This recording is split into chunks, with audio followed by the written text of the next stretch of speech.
Dear students, in the last class, we saw the introduction of the chapter Letters from the Mothers of Nenjamparambu by M.A. Rahman sir, and today we are moving to the chapter. The first thing we have to remember when we take this chapter or when we read this chapter that this is a letter or an affidavit. Affidavit എന്ന് പറഞ്ഞാൽ എന്താണ്? സത്യവാങ്മൂലം.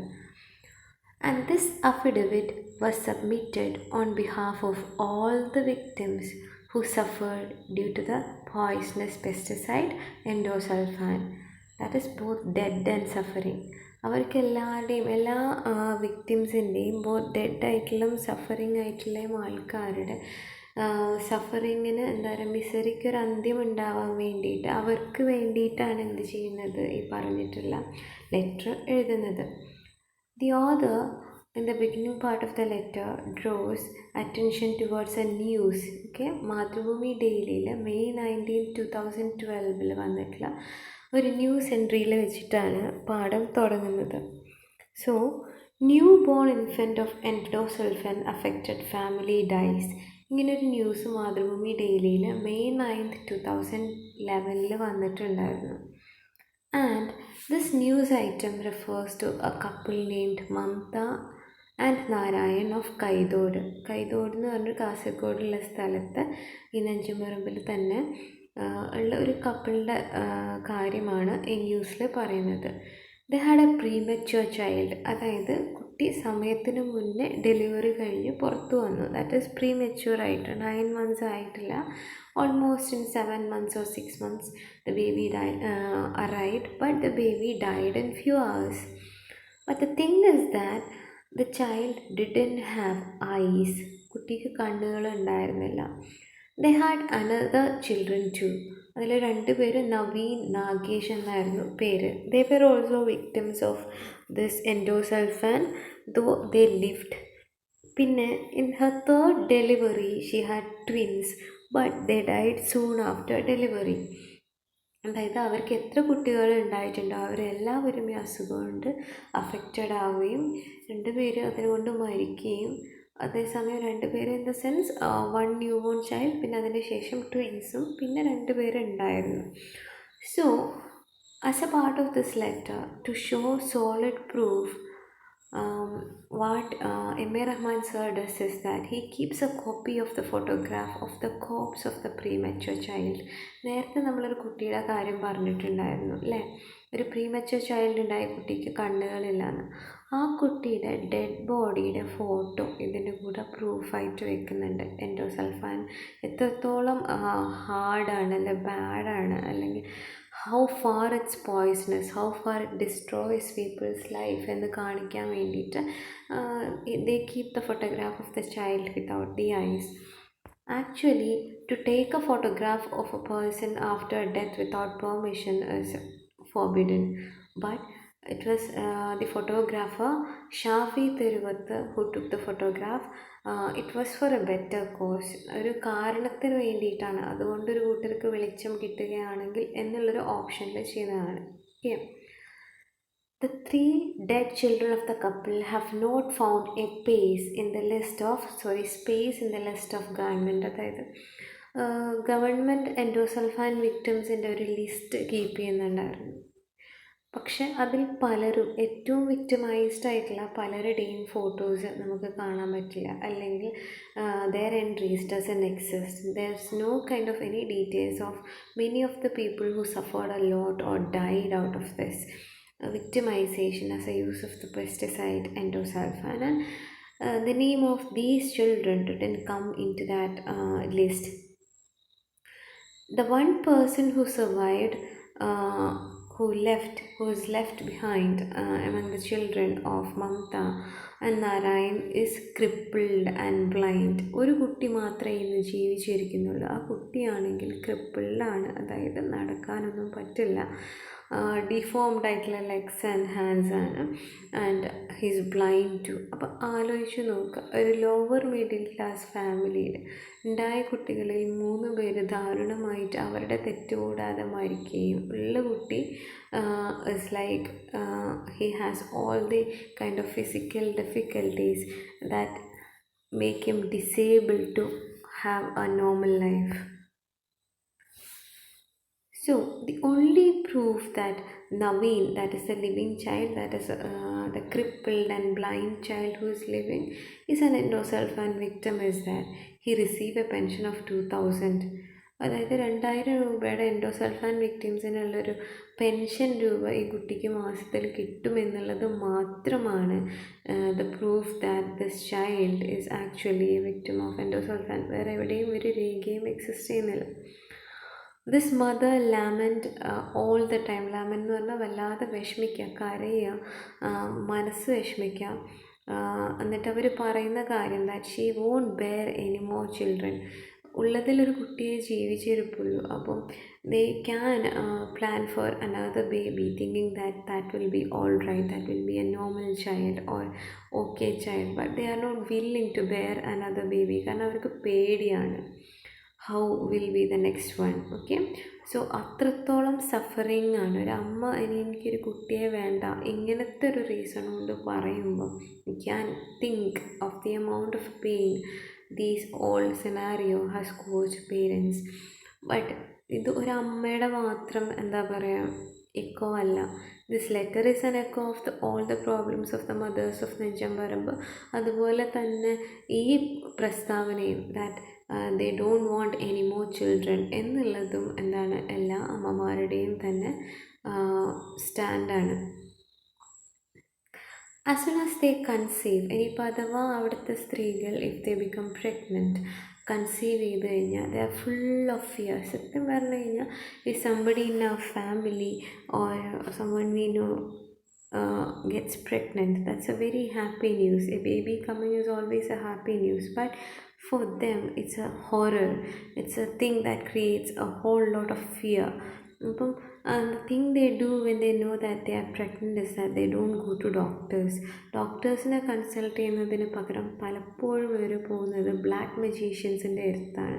എന്താണ് black magicians? മന്ത്രവാദം ചെയ്യുന്ന ആൾക്കാരുടെ അടുത്തൊക്കെ പോവാൻ. And they only want to know whether their children will have proper legs, hands, eyes. ഇതൊക്കെയാണ് അവർക്ക് അറിയേണ്ട കാര്യം. അല്ലാതെ അവർക്ക് വേറൊന്നും അറിയേണ്ട കാര്യമില്ല. They don't want to know their gender, they don't want to know any other kind of details, and they surely do know doctors won't tell them all these details, and they think that അവരത്ര educated അല്ല, അവർ അത്രത്തോളം suffering ആയിട്ടുള്ള ആൾക്കാരുമാണ്. അപ്പോൾ അതുകൊണ്ട് തന്നെ what they do is that they directly go to black magicians. അങ്ങനത്തെ ആൾക്കാരുടെ അടുത്ത് പോയിട്ട് ഇതറിയാൻ വേണ്ടിയാണ് ചെല്ലുന്നത്. And the saddest part, the most cruelest thing to hear is that they don't fear abortion. അവർക്കൊരു കുട്ടിയെ കളയുന്നതിന് യാതൊരു തരത്തിലുള്ള ഫിയറും ഇല്ല. അവരെ പറഞ്ഞിട്ട് കാര്യമില്ല. Because all the children born after this use of poisonous pesticide in the area is having some kind of defect and that cannot be corrected. അവർക്ക് ഒന്നും ചെയ്യാൻ പറ്റാത്ത രീതിയിൽ ആണ് കുട്ടികൾ ഉണ്ടാകുന്നത്.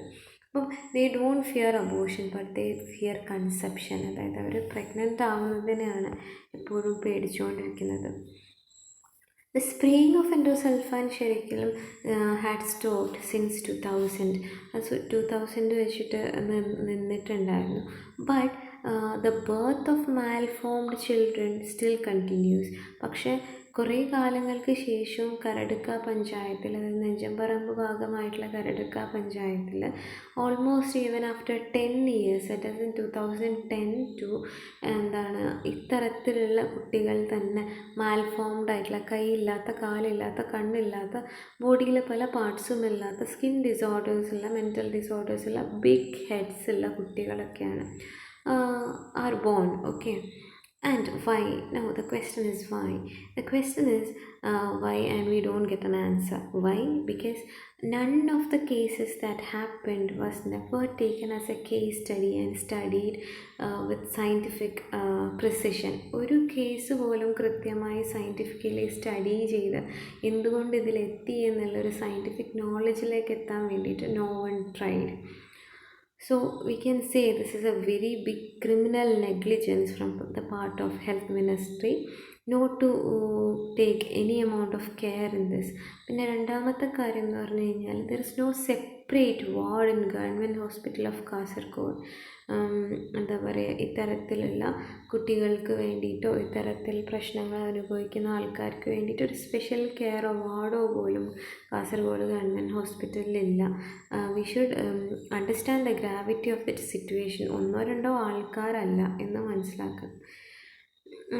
അങ്ങനത്തെ ഒരു series of negligence have resulted in the birth of children without organs and limbs. പലപ്പോഴും കൈയും കാലും ഓർഗൻസും ആബ്സെൻ്റ് ആയിട്ടുള്ള കുട്ടികൾ ജനറേഷനോളം വളരാനുള്ള കാരണമെന്ന് പറയുന്നതും ഇത്തരത്തിലുള്ള ഒരു നെഗ്ലിജൻസ് തന്നെയാണെന്ന് നമുക്ക് പറയാം. No proper medical study was done in this field. Now, though endosulfan, as we already told, was temporarily banned in 2000, നമ്മൾക്ക് ഒരിക്കലും എക്സസ് ആയിട്ടുള്ള പെസ്റ്റിസൈഡ്സ് അന്നും നെഞ്ചമ്പറമ്പിലും സറൗണ്ടഡ് ഏരിയാസിലൊക്കെ ഉണ്ടായിരുന്നു. ഒരു സുപ്രഭാതത്തിൽ നാളെ തൊട്ട് എൻഡോസൾഫാൻ യൂസ് ചെയ്യാൻ പാടില്ല എന്ന് പറയുമ്പോൾ the only thing we have to remember is that there might be many more amount of endosulfan in the area and it should be properly disposed or destroyed so that it doesn't affect the people there. But there was no proper adequate measure or security measures taken to dissolve or just to destroy this pesticide. അതാണ് നമ്മൾ ഏറ്റവും കൂടുതൽ ശ്രദ്ധിക്കേണ്ട കാര്യം എന്ന് പറയുന്നത്. It was in many places this was hidden, concealed, deliberate ആയിട്ട് അറിഞ്ഞുകൊണ്ട് തന്നെ പല സ്ഥലങ്ങളിലും ഇത് ഒളിപ്പിച്ച് വെക്കുക, ബറി ചെയ്യുക എന്നുള്ളതാണ് ചെയ്തിട്ടുള്ളത്. ഓഫ് കോഴ്സ് ഫോർ ഇല്ലീഗൽ യൂസിന് വേണ്ടിയിട്ട് തന്നെ, അറിയാതെ യൂസ് ചെയ്യാൻ വേണ്ടിയിട്ട് പല സ്ഥലത്തും ഭൂമിക്കടിയിൽ ഇത്തരത്തിലുള്ള പെസ്റ്റിസൈഡ്സ് കുഴിച്ചിടുന്ന സമയത്ത് what does happen? This will get mixed with the mud, this will get mixed with the soil, this will get mixed with the water or river. അപ്പോൾ അതിലേക്കാട്ടിലും ഏറെ ഡേഞ്ചറസ് ആയിട്ടുള്ള ഇമ്പാക്റ്റാണ് അതിന് ശേഷം ക്രിയേറ്റ് ചെയ്യാന്ന് പറയുന്നത്. It's A real shock. So the author has made a documentary on basis of endosulfan effect. ആ ഏരിയയെക്കുറിച്ച് പഠിച്ചുകൊണ്ടൊക്കെ ഒരു എന്താണ് ഡോക്യുമെൻ്ററി എടുത്തിട്ടുണ്ടായിരുന്നു by the name a paradise for the dying. Okay, ആ പാരഡൈസ് ഫോർ ദ ഡൈയിങ് എന്ന് പറയുന്ന ഡോക്യുമെൻ്ററിയുടെ ഷൂട്ടിങ്ങിൻ്റെ സമയത്ത് he had gone into the outskirts or inner spaces of നെഞ്ചമ്പറമ്പ് and the hilly area. മിഞ്ചിപ്പടവ് എന്ന് പറഞ്ഞാൽ കന്നഡയിലുള്ള പേരാണ്, അതിൻ്റെ അർത്ഥം പാരഡൈസ് എന്നാണ്. അപ്പം അവിടെ പോയ സമയത്ത് ഈ മിഞ്ചിപ്പടവ് ഹില്ലിൻ്റെ നടുവിലാണ് ആക്ച്വലി നെഞ്ചമ്പറമ്പ് എന്നുള്ള സ്ഥലം ലൊക്കേറ്റ് ചെയ്യുന്നത്. ആ ഹില്ലിൻ്റെ ടോപ്പിൽ. Okay, exact place. അപ്പോൾ അവിടെയാണ് ദിസ് പ്ലാന്റേഷൻ, ഈ എൻഡോസൾഫാൻ സ്പ്രേ ചെയ്തുകൊണ്ടിരുന്ന പ്ലാന്റേഷനും ഉണ്ടായിരുന്നത്. Will get into that details later. So when they went for documentary shooting, they saw a man named Achyutan Manian, and he said that the excess pesticide is buried in Nenjamparambu by a man named Subbaya Maniyani എന്ന് പറയുന്ന ഒരാളാണ്. ഈ പറഞ്ഞിട്ടുള്ള ഒരു labourer, അയാളൊരു സാധാരണ ആളാണ്. He buried this excessive pesticide in Nenjamparamba. And പക്ഷേ അയാൾ he is dead, he is no more.